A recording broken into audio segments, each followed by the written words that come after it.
Silently, countless individuals live within a psychic cage, driven by the compulsion to absorb the pain of others as their own.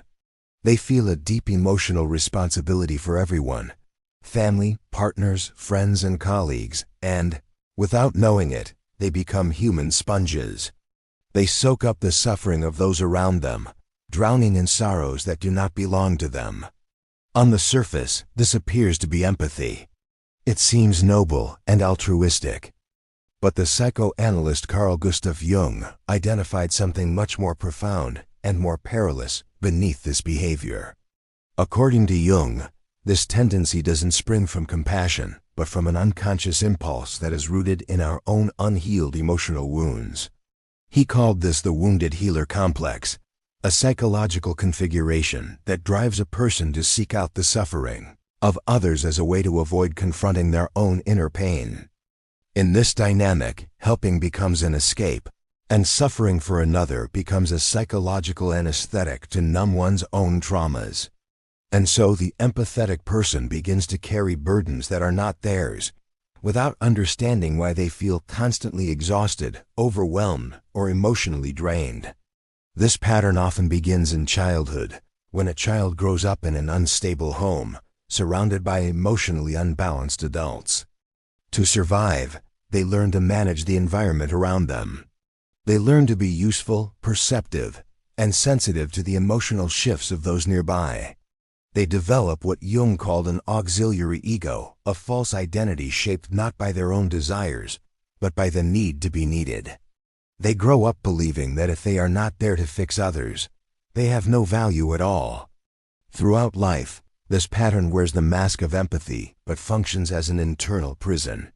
This individual fuses emotionally with those who are suffering, losing their own boundaries and entering a state that Jung described as a primitive psychic fusion, where the self and the other become indistinguishable.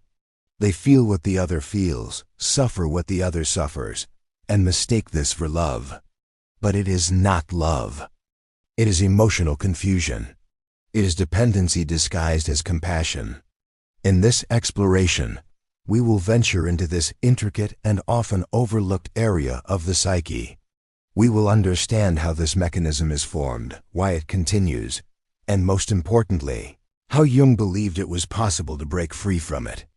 If you have ever sensed you carry weight that isn't yours, if you live absorbing the pain of others as if it were your personal mission, this video might fundamentally change how you see yourself and your relationships. You are not here to save anyone.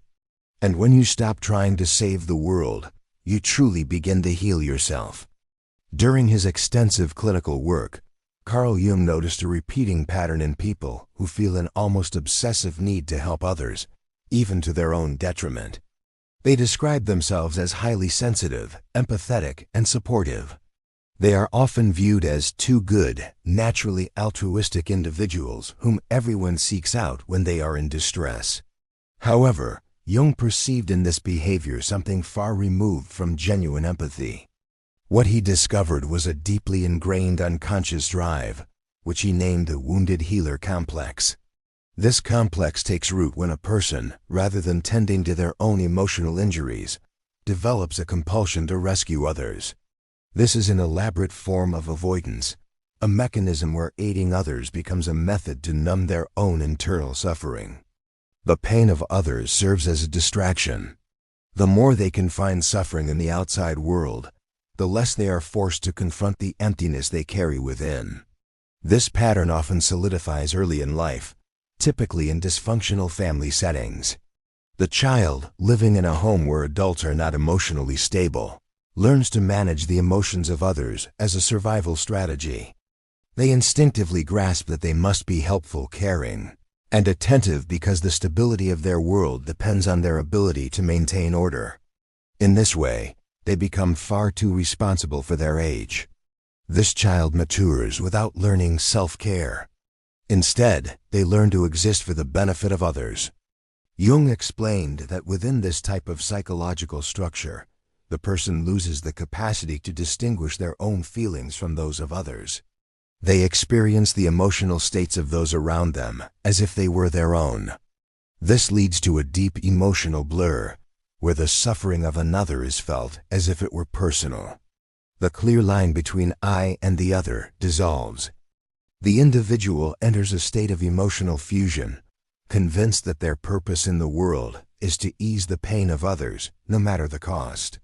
Yet, this is where the greatest peril lies. This dynamic heals no one. On the contrary, it sickens both the person who carries and the person who is carried. When someone assumes emotional responsibility for another, they prevent that person from achieving psychological maturity. By anticipating their pain, by shielding them from consequences, by constantly soothing their suffering, they render them dependent and emotionally infantile. Simultaneously, they themselves drown in exhaustion, frustration, and unspoken resentment. Jung described this type of connection as deep emotional codependence, a symbiosis where neither person grows. The savior preserves their illusion of being essential, and the saved never develops their own inner resources. In truth, this kind of help obstructs genuine transformation. It is a veneer of generosity that conceals a dynamic of control, fear, and self-negation. But how does such a destructive pattern take shape? Where does this tendency to take on pains that are not yours come from? To understand this, we must examine the source of the problem, what Jung termed the auxiliary ego. In the following section, we will examine how this emotional identity of being essential is born, how it develops, and how it silently begins to dictate our relationships. If this content is resonating with you, click the subscribe button and join the channel. Thank you for your support. The drive to bear the pain of another is never without a cause. Behind it, almost always, lies a silent history of early adaptation to the suffering of others. Jung observed that people who become emotionally hyper-responsible as adults were often forced to grow up too quickly in childhood. Instead of being nurtured, they learned to nurture. Instead of being seen, they learned to watch. Rather than forging a strong sense of self, they construct what Jung termed an auxiliary ego, a compensatory emotional structure that usurps the place of the true self. The auxiliary ego is a form of identity built around the need to be useful, to be needed, and to preserve the emotional stability of one's environment.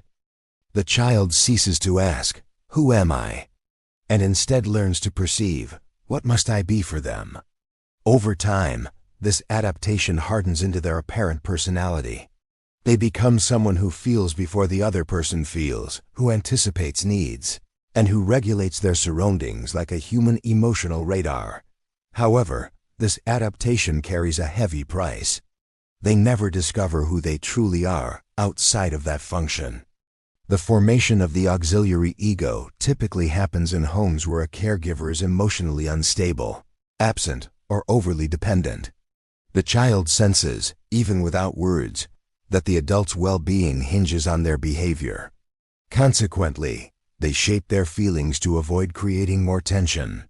They learn not to cry, not to ask for things, not to show anger, because they have learned their emotions are dangerous or inconvenient. They become the good, mature, strong child who never causes any trouble, but inside, their true self is being stifled. The issue is that this framework doesn't fade with time. It intensifies. The individual starts to identify with this role of caregiver, peacemaker, and emotional support. They believe this is who they are. But in reality, this identity was built as a shield, a survival tool that later becomes an emotional prison. They find themselves unable to say no, to establish boundaries, or to prioritize their own needs. They feel guilt when they try to pull away, anxiety when they are unavailable, and an irrational fear of being selfish when they consider their own desires. This type of identity fosters what Jung described as pathological psychic permeability, a kind of weakness in the self as boundaries, where the individual cannot clearly separate what they feel from what is being induced by their environment.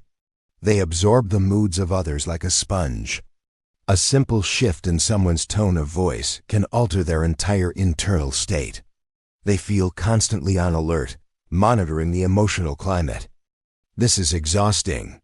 And the worst part is that, because this pattern feels so normal, they don't even realize they are being slowly consumed. Jung viewed this setup as a profound obstacle in the process of individuation. That is, the journey of becoming who one truly is. As long as the auxiliary ego is in command, the true self remains dormant, concealed, and suffocated by the need to be what others expect. This is why so many people living this pattern enter adulthood with chronic feelings of emptiness, frustration, and existential confusion. They did everything right. They helped, they cared, they were present. But deep down, they don't know who they are, and they don't feel whole. Fortunately, this pattern is not permanent. But undoing it requires the courage to dismantle the savior role, to release the illusion that personal worth comes from being needed, and to learn to sustain one's own identity, even if it means disappointing, frustrating, or distancing oneself from those who have benefited from their emotional self-sacrifice. Yet, a challenge arises. This deconstruction does not occur without consequences. When you stop carrying the pain of others and start setting boundaries, something inevitable happens. The other person enters a crisis. And it is right here that the most dangerous trap of this dynamic emerges. The illusion that without you, the other person will not survive. Next, we will explore why remaining in this cycle saves nobody. It only perpetuates the emotional immaturity of everyone involved. One of Carl Jung's most challenging insights into human emotional dynamics is this: by taking on another's pain, you are not saving them. You are preventing them from growing. This realization is a direct challenge to the romantic ideal of unconditional help, complete self-surrender, and boundless compassion. But psychologically, this form of help is an illusion. Jung called this type of connection psychic codependence, a symbiotic, emotional entanglement where both the savior and the saved remain emotionally stuck. Externally, it looks like a selfless act. One person is willing to shoulder the emotional load of another, to shield them from pain, and to prevent them from facing the consequences of their own actions. But what is truly happening on a deeper level is mutual sabotage. The savior avoids their own inner work by focusing on someone else's suffering. And the saved is never forced to mature, because there is always someone there to anticipate their pain, cushion their fall, and clean up their emotional messes. Genuine assistance demands one thing few are prepared to give: boundaries. And in emotionally symbiotic relationships, boundaries are often interpreted as betrayal. The individual who has grown accustomed to your endless support, your unrestricted emotional availability, and your constant shoulder to cry on will likely respond with blame, manipulation, or despair when you start to withdraw. This happens because the relationship was not built on autonomy, but on dependence. And dependence is not love, it is fusion.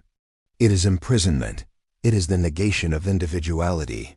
Jung recognized that this emotional symbiosis is more than a behavioral issue. It is a failure in psychic differentiation. When two people are locked in a relationship where one emotionally carries the other, both remain in a state of immaturity.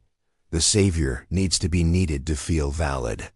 The saved needs to be fragile to keep the savior near. It is a subconscious performance where neither person becomes whole, where no one individuates.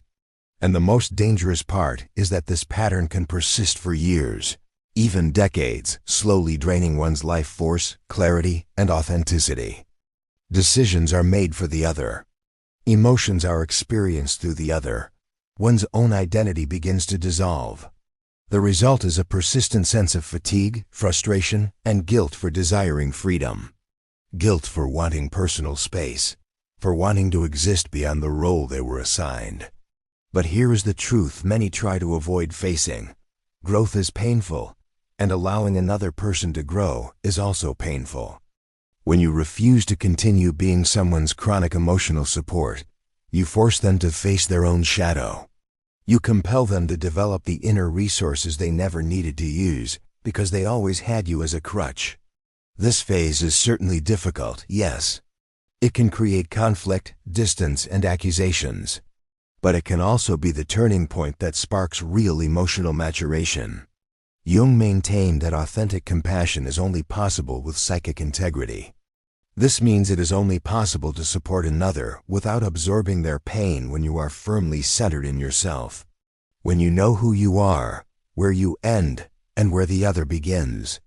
When your help doesn't come from a need to be needed, but from the lucid presence of someone who doesn't have to save others to feel worthy. But how can one cultivate this presence? How can you support another without carrying what isn't yours? Jung believed this requires a fundamental inner shift, the process of differentiation. And that is what we will discuss next, how to cultivate the ability to feel true compassion without losing your own emotional integrity. Resisting the urge to absorb others' emotions does not mean becoming callous, selfish, or insensitive. Contrary to popular belief, maintaining a healthy emotional distance is not a lack of compassion. It is psychological maturity.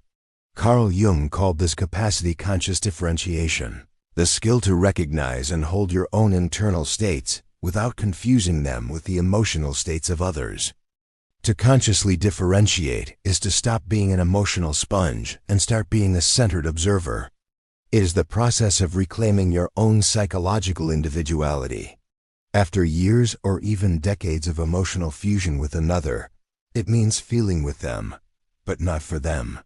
It means being present to another as pain without allowing that pain to invade and dismantle your own inner boundaries.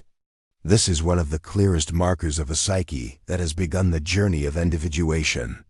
It can love without dissolving, help without self-negation, and support without collapsing. However, to arrive at this state, one must first admit when they are acting from the wounded savior complex. Jung believed that this compulsive identification with another's pain almost always points to an internal diversion, the unconscious desire to avoid one's own shadow. Therefore, the first step of conscious differentiation is radical self-inquiry. Whose pain am I feeling right now? Is the weight I am carrying truly mine?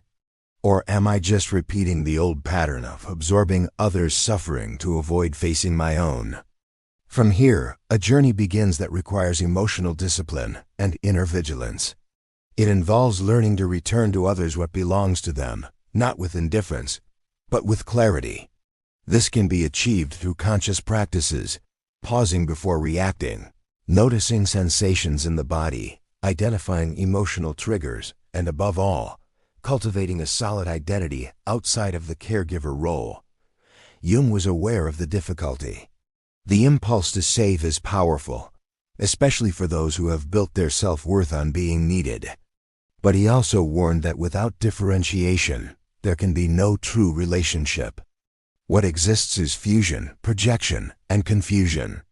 Only when two people maintain their individual integrity can they meet in a real way, without dependency, without demands, and without manipulation disguised as care.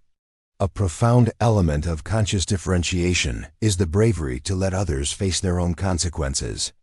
This might mean watching someone you love stumble, make mistakes, or suffer, and still not intervening.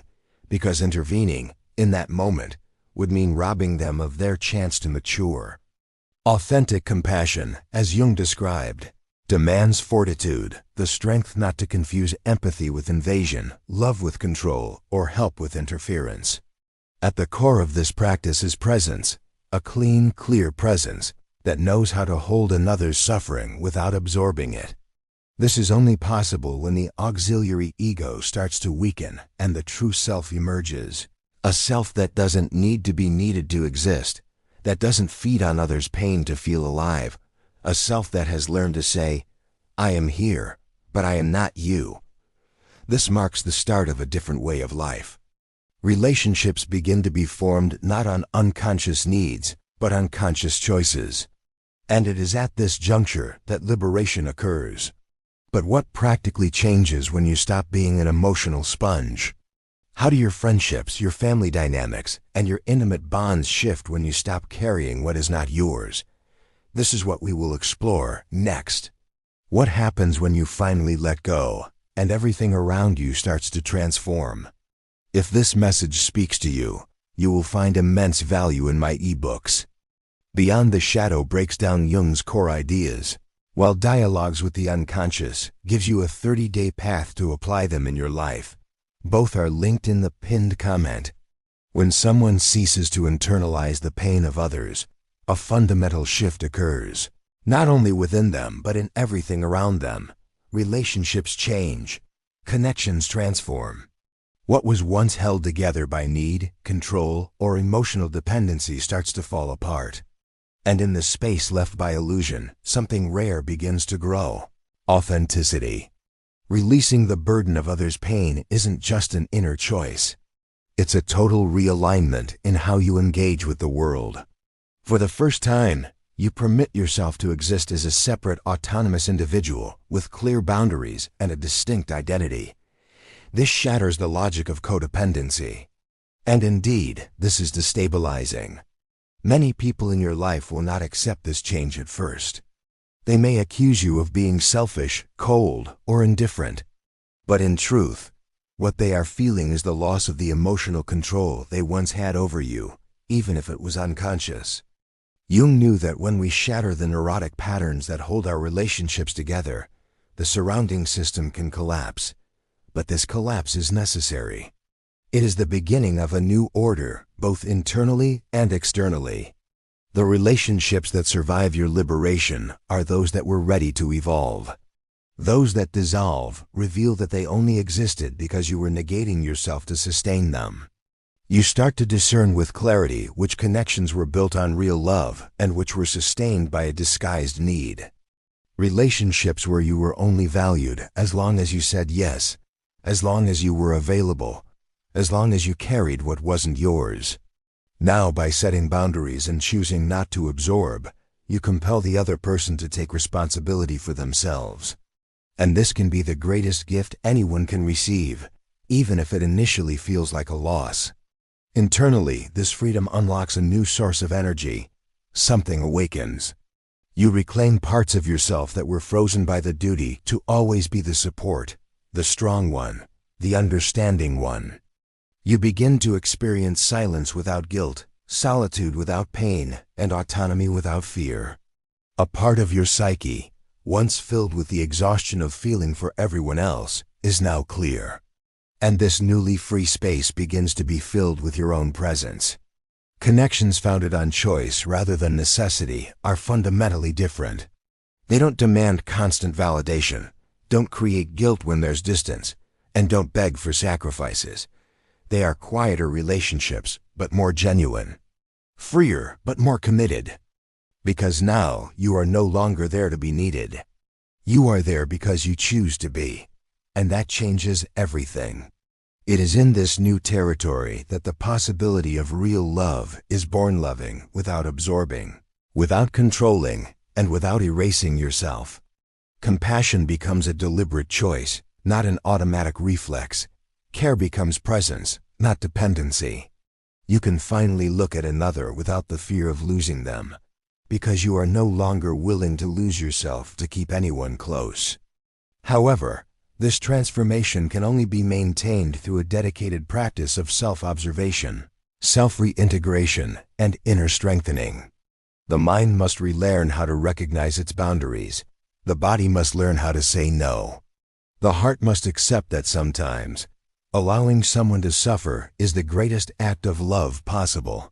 And it is here that we arrive at the essence of what Jung proposed with the process of individuation: to become whole, even if it means disappointing others. Freedom is not the destination, but the start of building a new life, where you embody who you truly are. In the next and final part, we will delve into this definitive turning point. What happens when you embrace responsibility for yourself and allow others to do the same? How does this change your presence in the world, your role in relationships, and the way you see suffering, not as a burden, but as a teacher? We will talk about true compassion and the power of being whole. Ultimately, what is left is an invitation to become whole. Carl Jung did not view the psychic life as an effort to fix other people, but as a profound journey to integrate all the parts of ourselves we were forced to fragment. The liberation from the role of emotional absorber is not just a change in behavior. It is an ontological break from an identity that was never ours. It is a rebirth. When you cease shouldering burdens that are not your own, a certain quiet descends. At first, this silence might feel empty, cold, or even scary. But with time, you realize it is not loneliness, it is space.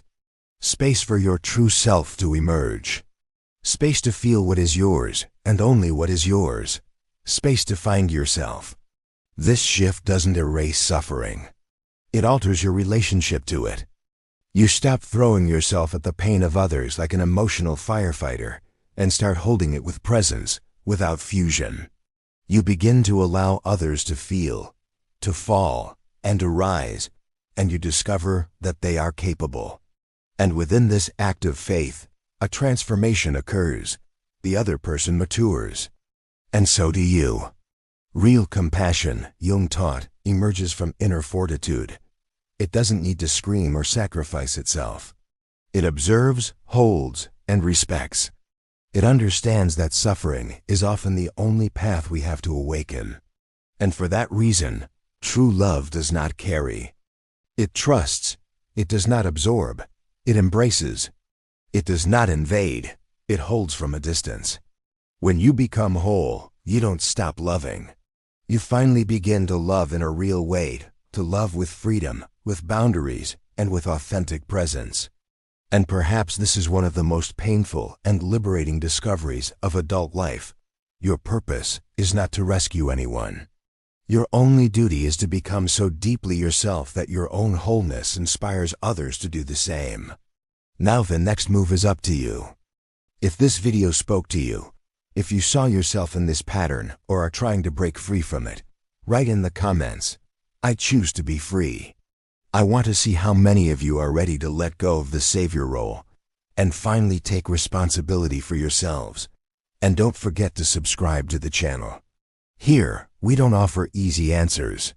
We offer depth,